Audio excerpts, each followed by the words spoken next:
Sir, I was going to the draft, and what struck me was that provision on the political parties. You have it provides for a two-party system, and that those two parties will be chosen based on which two parties get the most number of votes in the elections. But in our country, you have a multitude of parties, and a lot of these parties aren't alliances. So, what are the chances that the two parties that we recognize are in fact both allies? You know, your political parties are basically your political institutions, no, that bridges the people and those who govern, or those or the leaders.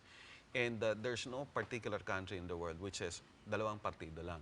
In fact, even in the United States of America, you know, within the Republicans and the Democrats, may mga minor parties yan. It's like a coalition, basically.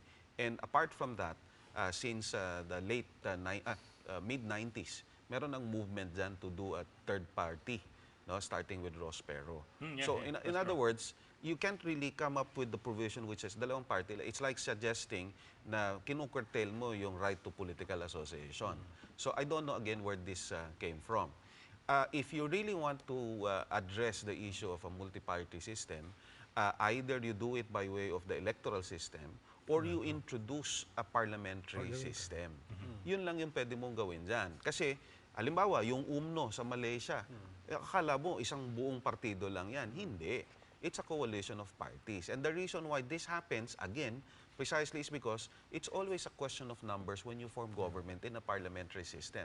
So there's always incentives for parties to converge, regardless whether they come from different political persuasions. Yeah, I think in a presidential system pattern after the US, mukhang they took it out literally, no, from that, having the Democrats and the Republicans. No? Cut and paste. Yeah, and the Second Amendment nga about the right to bear arms. No? But precisely, wala ka naman binago. No? Ang binago mo lang dito sa 1987 Constitution, of course, the terms. No? Yeah. So, ginawang 4-year term ang legislators, including the senators. No? And of course, the president and the vice president should come from the same party. No? Ticket voting. So, yun yung mga major changes with regards to the legislative branch. No?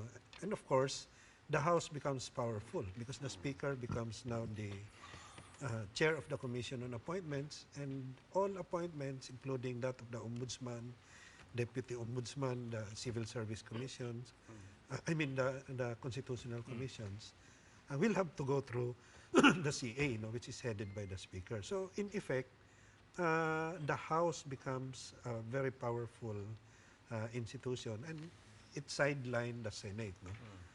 At yung senators naman, they could be re-elected for, there are no more term limits. No? But every 4 years, you need to have an elections for senator. No? So, new set of senators every 4 years.